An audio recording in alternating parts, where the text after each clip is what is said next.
Minha saudação nessa noite a você que está conosco no nosso Conversa em Família. Este é um programa da Primeira Igreja Batista de Natal e é um grande prazer contar com a sua companhia aqui em nosso canal. Nós temos a grande alegria de contar nesta noite com a presença do nosso diretor executivo de Missões Mundiais, pastor João Marcos Barreto, aproveitando a presença dele para falar em nossa Convenção Batista em Caraúbas. Tivemos aí o prazer de poder contar com esse tempinho dele aqui para a gente fazer esse bate-papo aqui e trazer um pouco para vocês daquilo que está sendo o trabalho de missões mundiais pelo mundo e aqui no Brasil e essa caminhada que tem sido o trabalho feito pelos nossos missionários e pela nossa junta para todo mundo. Pastor João Marcos, um grande prazer tê-lo conosco na Primeira Igreja Batista de Natal, participando aqui do nosso Conversa em Família. Este tem sido um espaço que a gente tem ouvido algumas das nossas lideranças, trazendo um pouco do contexto do trabalho da nossa denominação também, E para a gente é um grande prazer contar com a sua companhia hoje à noite aqui. Olha, o prazer é meu falar a essa igreja querida, que é a Primeira Igreja, a esse pastor que tem nos abençoado com o seu ministério, não apenas na PIB, mas também através dos discipulados de outros pastores. Pastor João Marcos, vamos começar por um momento histórico. Nós estamos aí vivendo os 115 anos da nossa Junta de Missões Mundiais, celebrado agora na Convenção de Caraúbas. Inclusive foi um prazer poder transmitir para o Brasil inteiro a celebração desta data. Queria que o irmão falasse um pouquinho sobre essa caminhada que tem sido a nossa história da Junta de Missões Mundiais. O que representa esse momento para o irmão? Olha, 115 anos de muitas lutas, de muitas dificuldades, mas também de muitas vitórias. É muito interessante pensar que aquele grupo pequeno de obreiros e obreiras há 115 anos tivessem uma visão dessa, de alcançar o mundo. Eu creio que eles não imaginavam o tamanho que nós teríamos hoje, mas eles tinham o espírito de alcançar o mundo inteiro e nós honramos isso. É muito interessante perceber que nós começamos por aqueles que eram mais próximos linguisticamente, em Portugal, mas depois fomos para o lado geográfico, a questão aqui dos países da América do Sul, mas hoje estamos em todos os continentes. Então começou por Portugal e depois foi avançando ali para os países de fala portuguesa. Na verdade, depois de Portugal, fomos para aqui para a América Latina, Bolívia, Paraguai, esses países mais próximos ao Brasil, onde o espanhol é falado, além de outras línguas locais. Então foi um processo mais natural nesse aspecto. Depois fomos para a África, para países de fala portuguesa, da língua portuguesa também. Dali, então, passamos para outros países mais próximos da África, que não de fala portuguesa, e hoje depois nós conseguimos, na gestão do pastor Valdemiro, ir mais distante, quando então fomos para o Oriente mesmo, fomos para a China e outros países da Ásia. E agora, cerca de uns 8 anos, nós finalmente chegamos à Oceania. Então hoje nós estamos presentes aí em todos os países, trabalhando focado, nós começamos muito focados na plantação de igrejas, mas naturalmente também passamos para o trabalho de ação social. Ação social é sempre um valor também da Junta de Missões Mundiais. E hoje nós continuamos focados nisso, plantação de igreja, aquilo que nós chamamos de desenvolvimento comunitário e a transmissão do DNA missionário, que é uma visão do cumprimento da grande comissão. Pensando em alguns números, nós estamos hoje em quantos países, então, e quantos missionários temos pelo mundo? Então, essa é uma pergunta muito interessante, porque as pessoas às vezes falam assim, os números variam tanto, É que ao longo da história a Junta já esteve em mais de 110 países presentes. Nós saímos de diversos países porque o trabalho já estava maduro e era possível continuar sem a nossa presença. Hoje nós estamos em 81 países e temos 1.866 missionários nesse instante. Por que eu falo nesse instante? Porque nós temos pessoas que estão no processo e temos pessoas também que estão no processo de aposentadoria. Então, a cada período, nós temos que ajustar os nossos números. É muito importante dizer isso, estamos nos países mais fechados do mundo, estamos nos países mais pobres do mundo. Dos 10 países com pior IDH, nós estamos em 7. Então, nós estamos trabalhando com o pobre desse país. É o pobre do pobre. Estamos trabalhando com os países mais fechados, como Coreia do Norte. Estamos em lugares em que é importante, de fato, estarmos. Poderíamos estar em outros países em que o trabalho é mais fácil, mas nós entendemos que a nossa responsabilidade é tentar fazer aquilo que outros não podem fazer e nós podemos, porque Deus nos deu as condições. Pastor João Marcos, é interessante pensar que muito mais do que a questão da quantidade, nós temos o elemento da qualidade do trabalho que vem sendo feito, porque ao longo dos anos a própria junta vai passando por adaptações, então hoje tem uma visão mais estratégica também, de repente trabalha com muitos missionários da própria terra. Como é que é essa dinâmica de trabalhar com missionário local, missionário da terra? Olha, de novo, preciso citar, pastor Vladimir Timitiak, a sua visão, sua capacidade realmente de pensar a utilização do obreiro, que era chamado autóctone, hoje é obreiro da terra, obreiro local, foi uma decisão estratégica tomada na sua gestão e que só agora outras agências no mundo estão fazendo. Então ele antecipou isso em mais de 20 anos, essa decisão. E para nós foi muito bom, nós agora mudamos isso, nós acreditamos que aperfeiçoamos, porque até então o obreiro local era visto como uma ação, né, complementar de um obreiro brasileiro. Agora não, o protagonismo tem que ser do nacional. É o nacional que aparece, é o nacional que lidera. O brasileiro, ele dá a consultoria, ele ensina, mas quem aparece é o próprio missionário local ali, porque nós queremos que tenha uma identidade. Nós trabalhamos naquilo que nós chamamos de 4 altos da igreja. Normalmente se fala em 3 altos da igreja, né? Ela deve ser autossustentável, autogovernável e esqueci o terceiro, autoproclamável, né? Autorreplicável. Nós falamos do autoteologizável, que ela deve produzir uma teologia adaptada à sua realidade. Ela não precisa que nós ensinemos coisas que são específicas aqui do Brasil. A ideia não é replicar a igreja brasileira lá, mas é replicar o evangelho lá, de forma que eles possam adaptar às suas necessidades. Isso é muito interessante porque quando a gente vai a alguns cultos em alguns países, algumas pessoas podem ficar assustadas, né? Então, por exemplo, você não deve falar em pé entre alguns povos. Você deve se sentar, como Jesus se senta ali no chão. Então, alguns lugares também você não pode ter instrumentos dentro do ambiente, principalmente tambores. Então nós precisamos respeitar isso. Não adianta eu chegar lá com uma banda, como nós temos maravilhosa aqui no nosso país, e querer fazer isso. Precisamos respeitar a cultura daquelas pessoas, porque elas têm o seu jeito de adorar a Deus. Então essa visão de trabalhar com o autóctone, agora ela foi elevada a um outro patamar. Então é o protagonismo do nacional. Aquele que vai trabalhar em missões, sendo brasileiro, ele deve entender isso. Há pouco espaço para ele ser o líder que aparece, mas há todo espaço para ele ser o líder que capacita. Eu imagino também, pastor João, que os resultados eles são diferentes entre você chegar, aprender a língua, evangelizar o povo e você trabalhar com a liderança local e falar de Jesus para o próprio conterrâneo dele ali, os resultados acabam sendo diferentes, né? Não, com certeza. Quando a gente consegue discipular de fato um obreiro local, né, uma pessoa que se converte e ela pega a visão, ela passa a discipular, os resultados são outros. É muito interessante, nós tomamos uma decisão, pastor, em 2010, no planejamento estratégico da Junta, de colocar 51% da nossa força de missionários para alcançar povos não alcançados. E isso fez com que nós decidíssemos que nós sairíamos dos campos maduros e iríamos para os campos mais difíceis. E alguém disse àquela altura que nós levaríamos 20 anos para alcançar o primeiro povo não alcançado. A minha resposta foi, então, já deveríamos ter começado há 20 anos. Estamos atrasados, vamos começar agora, que daqui a 20 anos, então, a gente vai ter alcançado algum. Outros me disseram, os nossos números vão cair. Pastor, naquela altura nós tínhamos uma média de 35 a 40 igrejas sendo plantadas por ano. Em apenas um ano de 2018, nós plantamos mais de 500 igrejas na janela 1040, sendo mais da metade, entre povos não alcançados. Isso é decisão de Deus, eu costumo dizer. Ele decidiu que nós deveríamos fazer isso, então nós caminhamos nessa direção e ele nos honrou. Os nossos resultados têm sido grandes, graças a Deus.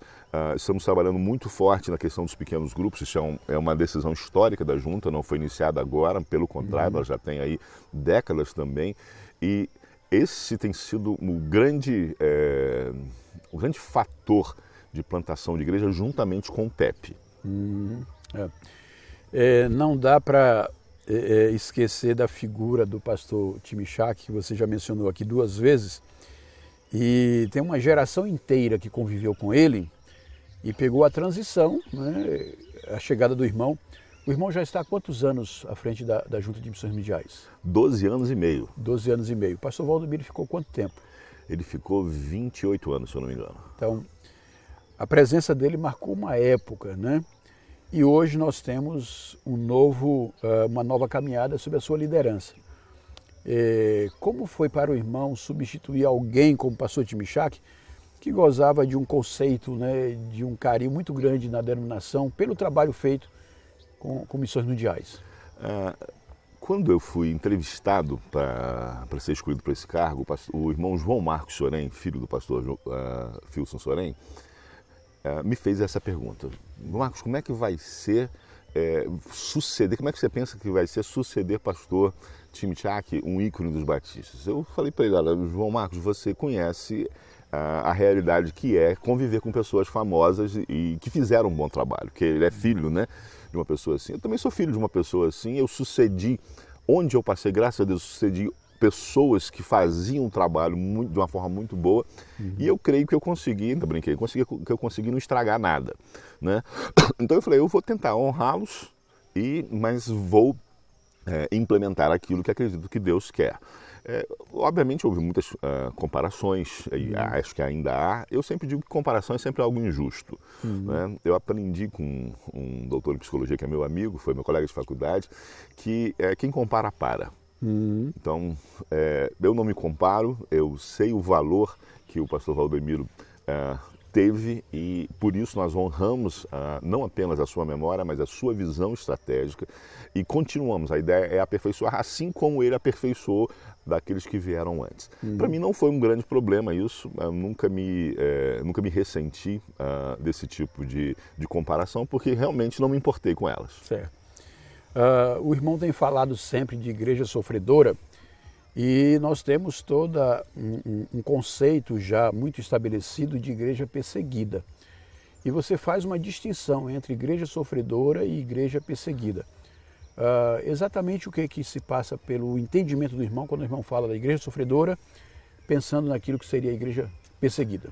Sim, a igreja perseguida, ela é a igreja que tem uma perseguição oficial, ou pelo menos tolerada oficialmente. Existem alguns lugares em que a igreja é proibida, então claramente a igreja que existe ali, ela é perseguida. Existem alguns lugares em que a igreja é tolerada, mas há também tolerância aos ataques a ela, então nós também classificamos como perseguida. Mas há aquela igreja que vive num ambiente em que há liberdade, mas que ela sofre por uma série de questões. Então nós temos hoje, por exemplo, a igreja da Ucrânia. Há liberdade religiosa na Ucrânia, mas a igreja sofre nessas condições da guerra. Uma outra igreja sofredora, claramente, é a igreja da Nigéria. Na Nigéria não há necessariamente a compactuação do governo com as ações terroristas ali, mas aquela igreja sofre essas ações, então é uma igreja também sofredora. Eu costumo dizer que também é a igreja iraniana e a igreja afegã. Lá no Afeganistão, lá no Irã, são igrejas perseguidas. Mas nos Estados Unidos, na Europa, não há perseguição a essas igrejas. Elas podem se reunir, elas podem fazer tudo, mas sofrem porque não podem falar livremente com os seus compatriotas. Então, é uma igreja que sofre. Toda igreja perseguida é uma igreja sofredora, mas nem toda igreja sofredora é uma igreja perseguida. É importante entender essa diferenciação, porque as pessoas podem pensar que se trata da mesma coisa e das mesmas realidades, né? Então, quando você fala de perseguição no Brasil, é diferente de quando se pensa em perseguição na Coreia do Norte, por exemplo, né? Mas você pode pensar numa igreja no Brasil que tem lidado com situações de sofrimento e que necessariamente não implica em, né, perseguição. É bem interessante trazer essas, né? Ao longo dos anos, pastor João Marcos, a gente vai acompanhando a história da Junta de Missões Mundiais e tem percebido que ela vai passando por algumas adaptações, né? O que é que o irmão diria que foi mudando ao longo do tempo na história da Junta de Missões Mundiais? A filosofia dela, de alguma forma, ela foi sofrendo ajustes, alterações para ela se adaptar aos novos tempos, aos novos desafios. Como é que o irmão traz essa questão das mudanças e das adaptações que a Junta faz? Olha, eu creio que nós temos uma linha mestra nesse período todo, mas muitas adaptações aconteceram. A verdade é que a Junta aprendeu muitas vezes com erros, né? Eu tive a oportunidade de conversar com alguns missionários antigos e eles me disseram, por exemplo, um deles, a irmã Ana Maria, ela me contou que eles chegaram ali na Espanha. Antes da Espanha, eles chegaram acho que na Bolívia, e eles só tinham dinheiro para o primeiro mês. E não tinham casa para alugar, não tinham nada, tiveram que ficar no hotel. E quando ficaram no hotel, gastaram o dinheiro do aluguel e não tinham depois o que comer direito. Né? Não havia ideia, isso nós estamos falando de mais de 40 anos, né? Não havia ideia da necessidade da instalação, dos gastos da instalação. Então, isso depois da experiência deles, os que vieram depois, nos últimos 30 anos pelo menos, eles passaram a ter uma verba de instalação. Né? A Junta foi aprendendo ao longo da história uma série de questões. Da mesma forma, esse aprendizado se refletiu com o relacionamento com os locais. A Junta aprendeu a trabalhar, por exemplo, com parcerias. Mas as parcerias eram feitas muitas vezes apenas pelos missionários. Hoje nós estamos conseguindo fazer mais do que parcerias, estamos conseguindo fazer alianças estratégicas. Então hoje nós já temos, por exemplo, brasileiros trabalhando em equipes multiétnicas, junto com americanos e europeus. Nós aprendemos, por exemplo, também agora estamos trazendo cada vez mais pessoas para o nosso time de outras etnias. Vai chegar a hora em que nós vamos ter pessoas de outras etnias liderando brasileiros, porque a Junta, no nosso entendimento, ela é a agência de brasileiros, dos batistas brasileiros, mas ela não necessariamente é uma agência que envia apenas brasileiros, mas ela tenta alcançar todos aqueles que não conhecem Jesus. Ou seja, ela tem uma atuação não apenas com a visão local, mas ela procura ter uma visão de alcance mundial e, para tanto, ela precisa se abrir para a convivência com as diferentes culturas também. Com certeza. Só para o irmão ter uma ideia, nós temos um desafio, nós estamos montando uma equipe que nós vamos chamar de interdisciplinar. Nós temos pessoas que trabalham com crianças numa realidade de guerra num país. Nós temos pessoas que trabalham com plantação de igrejas em outro país. A nossa ideia, por exemplo, é ir para um país da África agora, que eu não posso citar por uma questão estratégica, e colocar pessoas de diversos lugares do mundo com experiências parecidas, mas com públicos diferentes. E a nossa ideia é colocar todo mundo junto ali, sendo que vão ter brasileiros e haitianos, vão ter africanos, vão ter asiáticos, porque vão trabalhar ali juntos. Nós não temos uma pessoa que consiga ter toda essa visão. Mas com pessoas de diversos lugares do mundo nós vamos poder fazer uma ação específica num lugar altamente necessitado. Como é fazer o gerenciamento de todo esse trabalho no mundo inteiro a partir da equipe local, do seu staff ali? Eu creio que uma das melhores decisões que eu tomei foi a decisão de sairmos do Brasil com a nossa liderança. Até então a Junta administrava tudo a partir do Brasil. Então toda a gestão de missionários era feita por pessoas aqui no Brasil. Isso significava que quando o nosso coordenador acordava, o chinês lá, ou o japonês, ou o missionário brasileiro no Japão, ele já estava se preparando para terminar o seu dia. São 12 horas de fuso em relação ao Japão. Essa era uma dificuldade enorme. Nós decidimos e implementamos a partir de 2014 que o coordenador mora no campo, porque ele conhece a realidade local, ele sabe as necessidades e ele está lá para ajudar mais proximamente. Então, essa decisão de 2014 nos facilitou muito. Assim, nós temos coordenadores morando na África, na Ásia, na Europa, e o único coordenador que mora no Brasil é o coordenador da América, porque o Brasil está na América. Mas essa foi uma importante mudança. Nós também fizemos algumas mudanças em relação ao tamanho da sede. vendo que precisávamos mandar mais recursos, nós enxugamos enormemente a nossa equipe. Só para o irmão ter ideia, nós saímos de 113 funcionários na sede para 35. Eu costumo dizer que a Junta de Missões Mundiais não é uma estrutura enxuta, ela é desidratada, né? Porque realmente eliminamos tudo aquilo que podia ser eliminado para que sobre mais recursos. Normalmente as pessoas dizem que o ideal seria 15% de gasto com a parte da sede. A maior parte das organizações missionárias gasta mais de 40%, há casos em que gasta 66%. A Junta de Missões Mundiais gasta cerca de 7%, é menos da metade daquilo que disse que seria o gasto máximo ideal. Porque nós queremos que o recurso chegue ao campo, porque lá ele vai fazer mais diferença. E falando sobre essa realidade de recursos financeiros, meu irmão, os desafios que é administrar orçamento, que na maioria das vezes, ou quase sempre é moeda estrangeira e quase sempre, ou pelo menos moedas que são mais valorizadas do que o nosso real. Como é no dia a dia da junta administrar isso e imagino as tensões pelas quais você passa na hora de chegar ali o mês de pagamento. Assim, eu costumo dizer que a junta tem o tamanho de uma multinacional, mas tem a estrutura e as condições de uma empresa média no Brasil. Por isso até a junta decidiu que ela utiliza duas moedas apenas como forma de pagamento lá fora, que é o euro e o dólar. O ideal realmente seria se a gente conseguisse chegar em cada moeda, mas seriam mais de 40 moedas. Para fazer essa transação individualmente, nós teríamos que ter uma equipe muito maior. E aquilo que nós economizaríamos, nós gastaríamos com a equipe, ou seja, chegaríamos ao mesmo resultado e teríamos muito mais trabalho. Entendemos então que era melhor não fazer isso. Isso é uma decisão já anterior a minha chegada, e eu fiz estudos e percebi que era o melhor também manter assim, então nós mantivemos assim até agora. É uma dificuldade sempre, só para lembrar, né? Quando eu assumi a junta, se eu não me engano, o dólar está em torno de 1,60, 1,56. Hoje ele está passando de novo dos 5,20. É algo assustador pensar em como nossa moeda perdeu o valor. Nós tivemos um grande aumento de arrecadação, passamos de mais de 100% do aumento da arrecadação, mas esse aumento, nesses 10, 12 anos, ele foi comido, essa é a verdade por isso. E nós saímos de menos de 600 missionários para mais de 1.800. Como é que isso foi possível? Bem, primeiramente porque nós diminuímos muitos custos no Brasil, segundo porque nós também fizemos ajustes em relação aos lugares onde nós trabalharíamos. Saímos daqueles lugares que já estavam maduros e que se tornavam mais caros de manter a equipe e fomos para os lugares mais necessitados, que não significam que sejam sempre mais baratos, mas que naquele momento estavam com oportunidades para nós colocarmos missionários ali em condições mais favoráveis no aspecto do câmbio.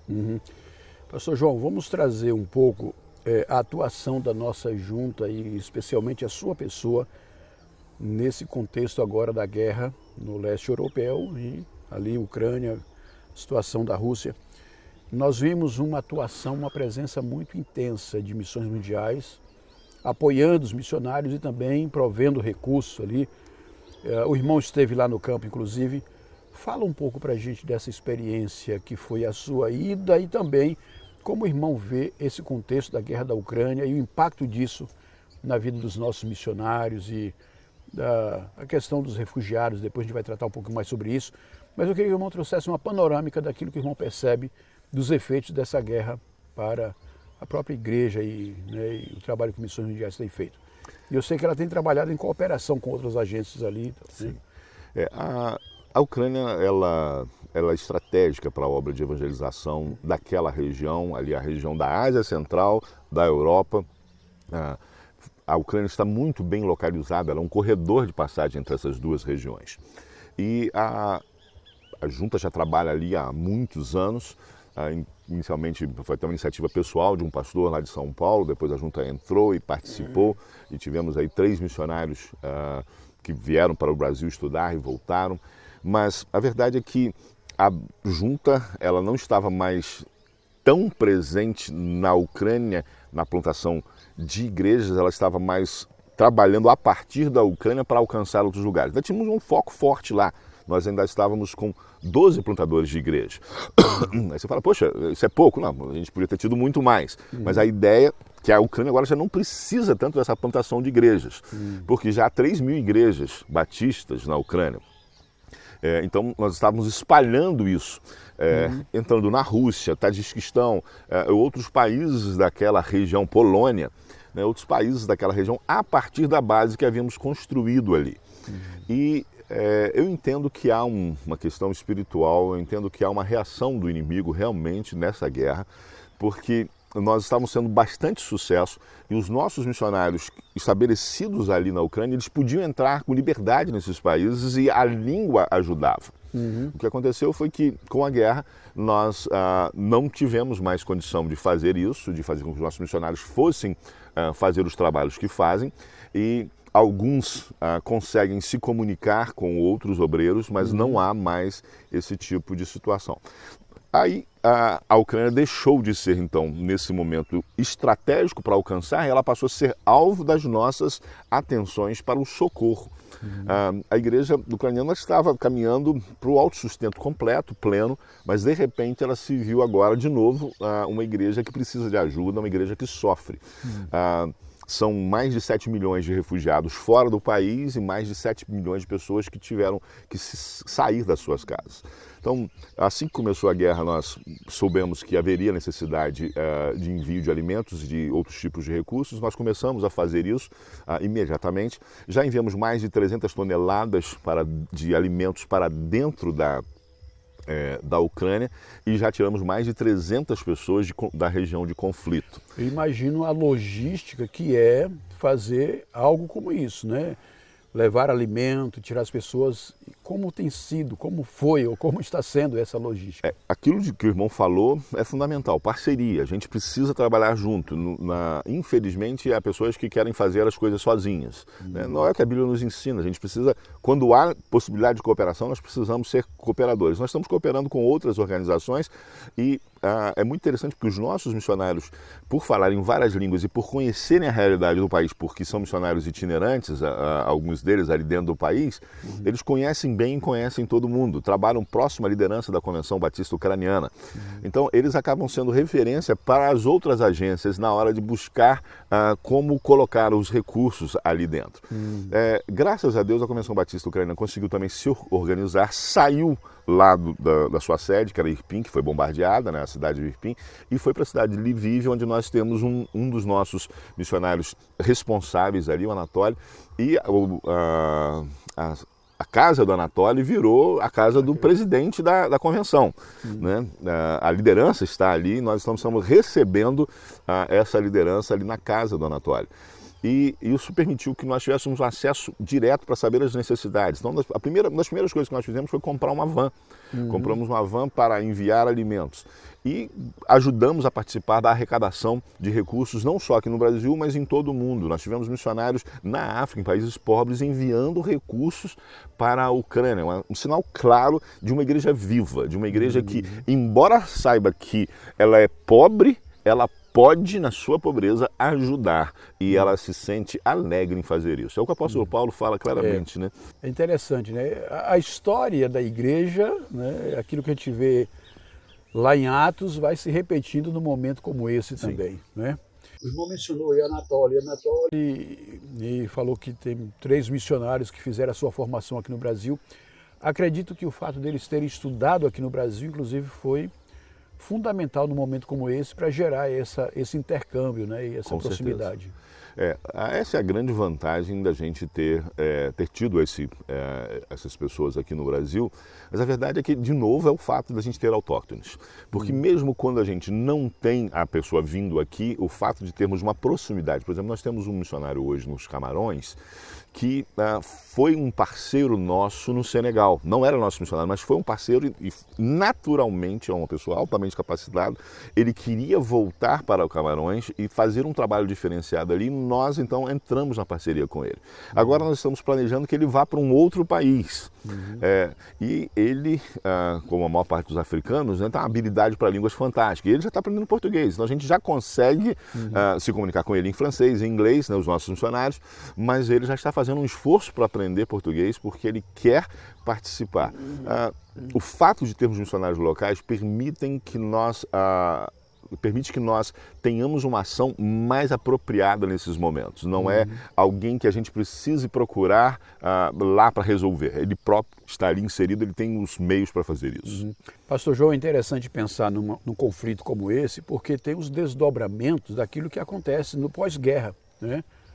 Você tem a realidade dos refugiados, você tem aquilo que é a desagregação das pessoas do seu ambiente de trabalho, sua moradia, família. Enfim, família, e aí gera uma série de transtornos. E nós vimos recentemente que a nossa junta tem avançado, inclusive em parceria com missões nacionais, no tocante a essa coisa do cuidar dos refugiados, né? Tivemos agora recentemente o acolhimento de afegãos. Imagino que essa preocupação com os refugiados ucranianos, isso permeia também as preocupações aí dos irmãos. Eu queria que o irmão falasse um pouco sobre essa questão, esse trabalho, inclusive, de acolher os refugiados aqui no Brasil. Eu tenho dito que isso é missões, a realidade de fazer missões transculturais vindo até nós, né? Então, como tem sido essa experiência de cuidar dos refugiados, particularmente essa questão dos afegãos, essa parceria com missões nacionais também? Eu vou começar falando, pastor, se me permite, do nosso trabalho com refugiados lá fora. Nós já trabalhávamos com refugiados sem saber que eles eram refugiados. Essa é a verdade, porque nós já tínhamos trabalhos com algumas pessoas em alguns lugares que eram refugiados antigos. E aí veio essa grande onda de refugiados aí nos últimos 12 anos e nós começamos imediatamente a procurar tentar trabalhar com eles. E, diferentemente do que as pessoas pensam, a Europa não é o lugar onde tem mais refugiados. Para o irmão ter uma ideia, países como Jordânia e Líbano, sozinhos, têm muito mais refugiados do que a Europa inteira. E nós estamos nesses dois países. E o irmão pode imaginar o que é ser um refugiado na Europa e ser um refugiado nesses países. Se tem mais facilidade por causa da língua, tem-se muito menos recursos, muito menos acesso a tudo aquilo que permite uma vida digna. Se na Europa já é ruim, e o Dr. Drauzio Varela disse que ao visitar um campo de refugiados para 2.000 pessoas na Europa, ele disse que um morador de uma favela no Rio de Janeiro é uma pessoa de classe média perto de uma pessoa que está num campo de refugiados. Isso num campo de refugiados de 2.000. Há campos de refugiados de 100.000 pessoas. E não é na Europa. É muito, mas muito pior. É talvez uma das coisas mais próximas ao inferno que se possa ter aqui na Terra. Há pessoas hoje fugindo para a Eritreia, para a Somália. Para o irmão ter uma ideia, os lugares mais pobres do mundo, as pessoas estão fugindo para lá do horror da guerra do Iêmen. Então nós temos trabalhado em vários lugares, também ali no restante da Ásia. Nós estamos trabalhando como na Tailândia, recebendo pessoas do Afeganistão. E naturalmente, quando houve aquele êxodo de afegãos, nós começamos a trabalhar inicialmente nos Estados Unidos com algumas dessas pessoas. E quando houve a possibilidade de vir aqui na parceria com missões nacionais, nós percebemos uma costura de Deus, né? Como foi fazendo tudo até que nós chegássemos a essa maravilha que é o projeto Minha Pátria, a Vila Minha Pátria. Olha, ficaríamos aqui horas falando sobre isso, já conversamos um pouco mais, quem sabe uma outra hora a gente possa falar sobre isso, mas a verdade é que isso permitiu a ação que nós fizemos juntos, permitiu que missões nacionais estabelecessem uma base de administrativa, né, de dar todas as condições ali, e o nosso pessoal que é especializado em trabalhar com povos de tradição muçulmana pudesse estar ali. E uma coisa muito interessante, pastor, eu sempre quis que todo funcionário da Junta de Missões Mundiais da sede visitasse o campo. E eu consegui mandar poucos, essa é a verdade, né? Porque quando o dólar estava baixo, a gente estava começando a treinar o pessoal para fazer isso. O dólar disparou, ficou difícil mandar. Aí veio ouvir a Minha Pátria. Não sei se o irmão sabe, mas nós mandamos agora, dos 35, acho que foram 29, foram passar um final de semana ali. E voltaram, pastor, vibrando. Trabalharam na cozinha, trabalharam com as crianças, trabalharam com esportes e viram de forma ainda mais clara o trabalho que eles fazem ali diariamente na sede, como impacta a vida das pessoas lá. Então, aquilo que o irmão disse, Deus trouxe essas pessoas para nós percebermos o quanto nós podemos fazer por eles. E eu desafio você que está assistindo, se cadastre como voluntário para visitar, para participar desse projeto. É um projeto no interior do estado de São Paulo, perto da cidade de Campinas, e você vai ser bênção lá, com certeza. O pastor João, inclusive sobre essa questão do voluntariado, nós vimos durante algumas lives que o irmão fez lá naquele momento da Ucrânia, que o próprio Anatoly dizia que muita gente estava procurando, querendo ir para ajudar, né?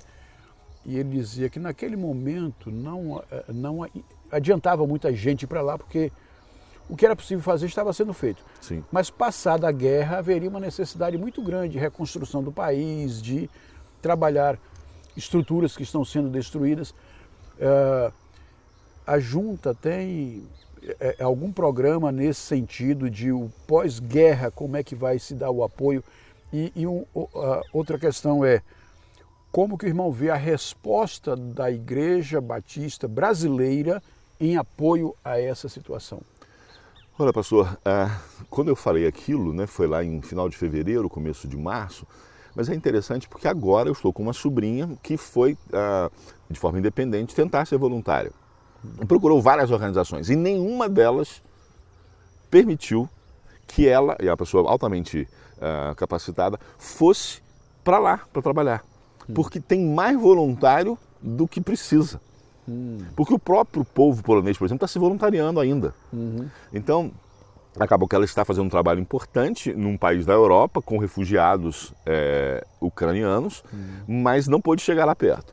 E pensando nisso, a gente imagina que ainda vai demorar alguns meses para a gente poder ter brasileiros ajudando nos países ali mais próximos. Nós resolvemos pegar um desafio que é implantar a tenda de brincar lá dentro da Ucrânia. E eu peço que vocês orem, porque nós estamos tendo dificuldades com algumas questões, mas quando nós tivermos a tenda de brincar aprovada para trabalhar lá dentro, lembrando que a tenda de brincar é um trabalho com crianças e mulheres que recupera a dignidade e apresenta Jesus Cristo a elas, nós teremos então a oportunidade de enviar voluntários até ali. Graças a Deus, essa guerra tem servido também para o despertamento das pessoas na sua capacidade de ajudar como voluntários. O irmão diria que Missões Mundiais, ao longo desses 115 anos, hoje ela exporta um jeito de fazer missões transculturais? Com certeza, pastor. Há cerca de 10 anos eu tive uma oportunidade única, que foi conversar com o então diretor, o presidente, né, como é chamado lá, da International Mission Board, que nós aqui no Brasil chamamos de Junta de Richmond. E ele gastou muito tempo comigo, pastor. Foi uma coisa assim, foi uma bênção de Deus. E eu entendi que o que eu tinha recebido eu deveria fazer com os outros. Então nós estamos hoje passando todo o conhecimento que nós temos para todas as organizações batistas missionárias que queiram. Nós já recebemos pessoas da Venezuela, Colômbia, de alguns países da África, e agora no segundo semestre a Convenção Batista Espanhola vai vir até nós para nós treinarmos eles com a nossa visão de DNA missionário, passarmos todas as informações de como fazer uma campanha missionária, como estruturar o PAN, como treinar os missionários, como enviar, tudo aquilo que nós aprendemos nesses 115 anos nós temos passado. Porque é muito interessante quando a gente vai por exemplo, aos Estados Unidos, ver a estrutura que os americanos têm, a gente fica tentado a querer repetir aquele modelo. Mas ele é inviável para a maior parte. Na verdade, acho que nenhum outro país teria condição de fazer aquilo. Mas nós somos uma opção para fazer com pouco. Nós somos a opção de fazer com o jeito brasileiro e cada um pode se adaptar. Isso tem sido muito interessante. Os próprios americanos vieram aqui para aprender o PAN conosco, vieram também para fazer algumas parcerias em relação a treinamento. Então tem sido uma coisa muito interessante, muito boa de ver que nós desenvolvemos sim um jeito batista brasileiro de fazer missões. Isso é interessante, né? Muito legal ver isso. Que tipo de ameaças o irmão diria que pairam nesse momento no mundo, né? Ou na percepção que o irmão faz quando pensa em ameaças, o que pode ameaçar o avanço da obra missionária pelo mundo? Olha, pastor, a grande ameaça mesmo de avanço missionário é falta de visão. Falta de visão e falta de compromisso. Eu não creio, por exemplo, se um país for fechado para o evangelho, que isso seja uma ameaça. Não, é uma ameaça ao nosso trabalho missionário, mas Deus vai agir de outra forma lá, como fez na China. A China fechou, tinha um número X de cristãos, quando abriu tinha muito mais. Da mesma forma, o Irã, Hoje tem mais crente no Irã do que tinha quando o Irã se fechou, porque a gente tem ajudado essas pessoas através de treinamentos, através de ofertas, através de sustento, através de fornecimento de Bíblias, Novos Testamentos. Nós temos ajudado essas igrejas a fazerem o seu trabalho. Então eu não creio que o problema seja a ameaça vinda de lá para cá, porque ela faz parte, mas a gente sabe que a gente tem que enfrentar isso. O maior problema que eu vejo e aí eu acho uma coisa muito interessante, porque Jesus só fala 3 vezes de igreja. E ele fala, né, de um inimigo, que é o inferno, que precisa ser invadido, né, para que as pessoas lá sejam resgatadas, mas ele fala de uma 5ª coluna, que é o pecado dentro da igreja. Né? Por isso ele fala 2 vezes sobre a igreja ao falar sobre o pecado. E eu creio que um dos pecados que nós temos é a falta de compromisso com a visão missionária. Uma pesquisa feita nos Estados Unidos há pouco tempo mostrou que quase 70% dos pastores têm uma compreensão de que devem buscar o cumprimento da grande comissão. Mas pouco mais de 30% dos membros da igreja têm essa mesma visão. Ou seja, nós temos uma janela 10-40 dentro de nós. E eu creio que se nós fizermos aqui no Brasil, nós não chegaríamos a 50% dos pastores com a visão de comprometidos com a grande comissão. E não teríamos talvez nem 10% dos nossos membros com esta visão claramente assim. Uma das coisas que tem, nos últimos tempos, tem pulsado no meu coração tem sido a questão do discipulado e a importância de focar, né, tanto na igreja local, nessa questão de investir na capacitação das pessoas para que elas possam discipular, mas mais recentemente temos feito um trabalho voltado para pastores, voltado para essa preocupação de despertar mais e mais pastores que acreditem realmente no discipulado como uma estratégia do Senhor para alcançar e treinar e capacitar as pessoas, né? E um estudo que o David Cornfield, né, a Bíblia do Estudo Discipulado, ele recorreu recentemente e ele trouxe um estudo recentemente feito pelo Instituto Barna, mostrando as ameaças, né, os perigos que a igreja sofre e esse contexto de pandemia, quantas pessoas que pensaram em desistir, quantos pastores que, né, acabaram se afastando e tudo mais. Sim. E aí ele faz uma reflexão em cima daqueles números, aquelas questões, e ele diz que quando a Bíblia fala as portas do inferno não prevalecerão contra a igreja, na verdade eles não vão prevalecer contra aquilo que é o reino do Senhor, o trabalho que Deus levanta, mas há igrejas na história que fecharam suas portas, né? E as igrejas ali da Ásia e aquelas igrejas que Paulo fundou e depois João escreveu, são um sinal disso, ou seja, os inimigos internos, eles podem enfraquecer e, né, fragilizar a igreja. E um dos inimigos internos certamente tem sido a falta de discipulado, a falta de continuidade, né? E é importante trazer aos pastores essa visão e despertar mais pastores para isso, sob pena de a próxima geração ficar num vazio em termos de continuidade, né? Sim. Eu creio que nós temos diversos pecados. Um deles, por exemplo, que eu costumo não citar muito, porque não tenho oportunidade, é o chamado personalismo. Né? Nós criamos figuras de mitos e as pessoas acabam querendo imitá-las. Só que as pessoas, os mitos estão distantes, então nós não os conhecemos de fato. Quando nós temos pastores próximos a nós que nós podemos imitar. E aí quando eu falo imitação, estou falando não numa macaquice, estou falando num discipulado. Né? Então nós precisamos dessa visão discipuladora, nós precisamos desse discipulado intencional, né? De fato. Eu creio que é uma volta, essa visão do discipulado é uma volta ao cristianismo que Jesus pregou, né? Vinde após mim, ou seja, me sigam e eu farei vocês pescadores de homens, vocês vão discipular novas pessoas. Não há outra saída. Eu era seminarista ainda quando eu cunhei uma frase que um amigo meu registrou e até hoje ele fala, quando eu disse que o ideal da história cristã seria que a história cristã fosse uma sequência de discipulados que, uma vez revertida, chegaria em Jesus Cristo. Então, eu entendo que esse é o melhor caminho para nós, realmente, porque foi o caminho que Jesus decidiu para nós. Para a gente encerrar aqui, pastor João, eu queria que o irmão falasse um pouco sobre como é que a junta trabalha essa coisa do cuidado com a saúde emocional, com a saúde física, espiritual dos seus missionários. Muitas vezes o missionário ele sai do seu país, da sua família, vai para um outro lugar e ali aquele ambiente se torna a sua nova casa. Sim. E muitas vezes há uma situação, uma necessidade dele retornar e nem sempre ele consegue também uma readaptação na sua antiga moradia, país, enfim. E aí há toda uma necessidade de cuidar desse aspecto da saúde emocional, espiritual dos pastores.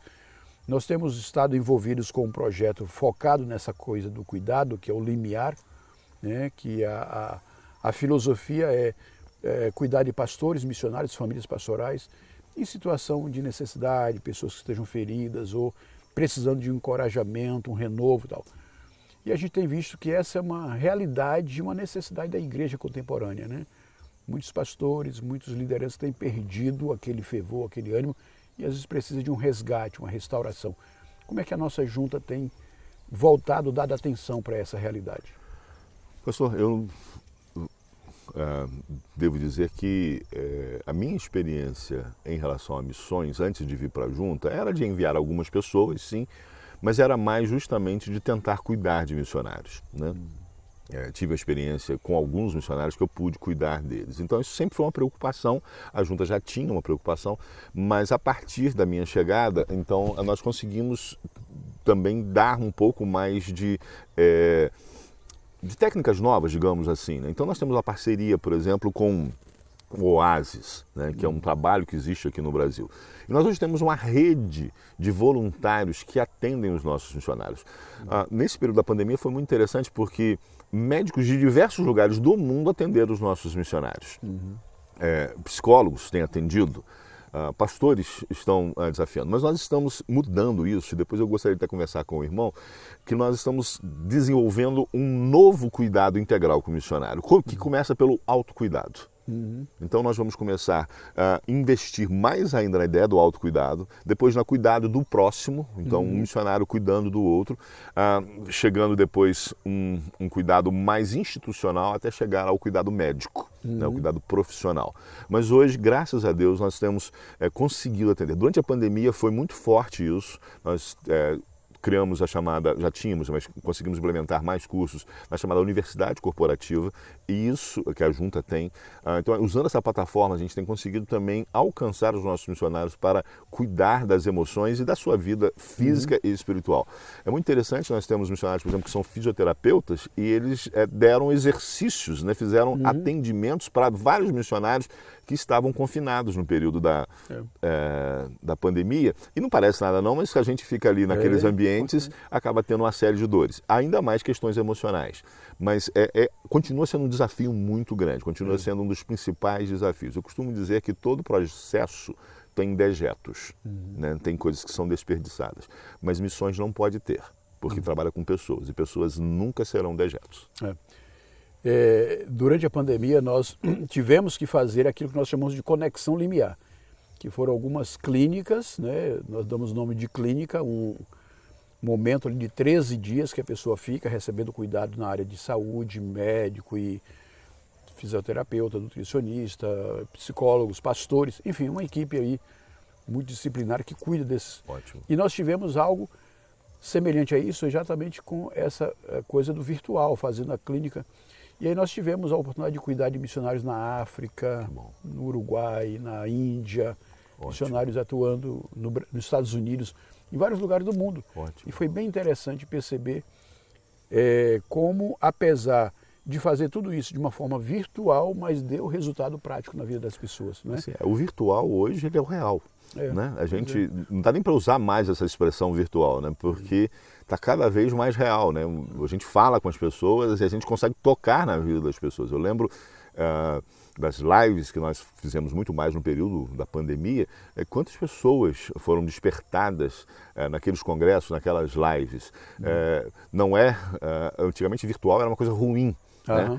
Hoje há todo o lado ruim, sim, da fuga para a virtualidade, mas o virtual ele cada vez mais impacta no real. E eu fico feliz em saber desse do Limiar, e nós precisamos estreitar aí essa parceria com vocês. Perfeito. Pastor João, já para a gente fechar mesmo aqui, o irmão tem falado, né, nas suas mensagens sobre o trabalho social que a nossa junta tem feito tanto através do PEP como esse aspecto de cuidado de refugiados e outros.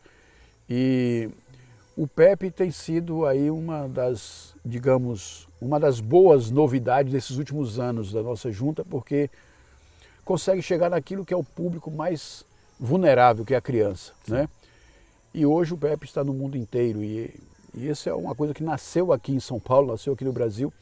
O irmão falou inclusive que tem alguns programas que a junta abraça, acolhe, não que ela tenha criado, mas ela acolhe. O PEP é um desses programas, né? Sim.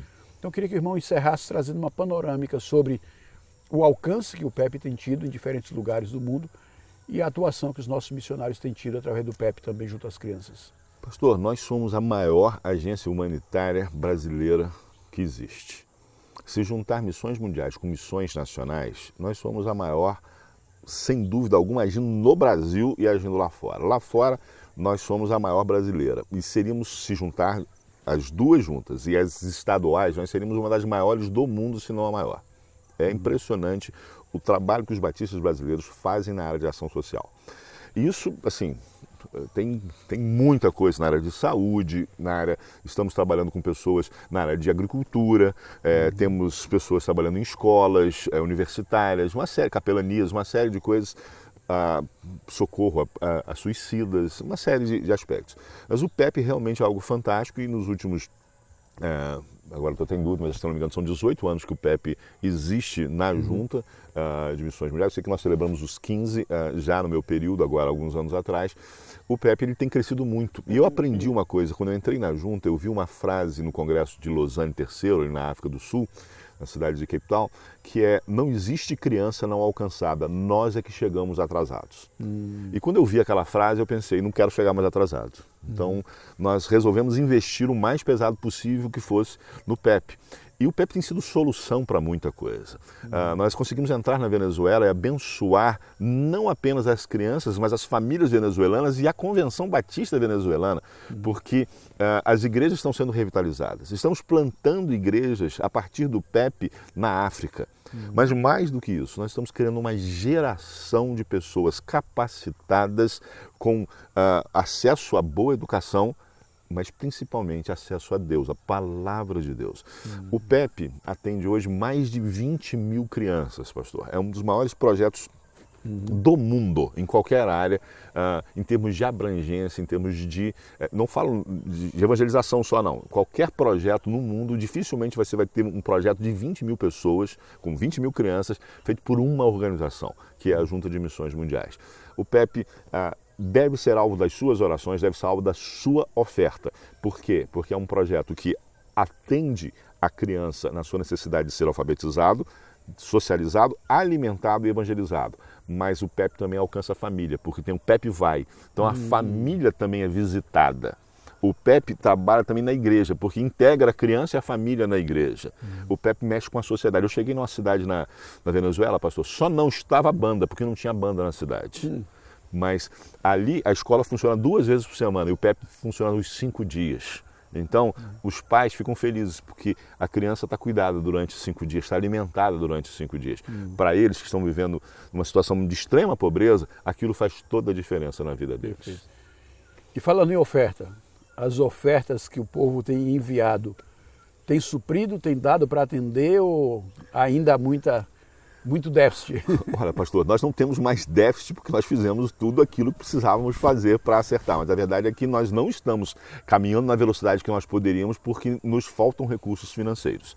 Essa é a verdade. Nós não paramos, nós continuamos avançando, mas se nós tivéssemos mais recursos, teríamos muito mais. E é importante lembrar as pessoas.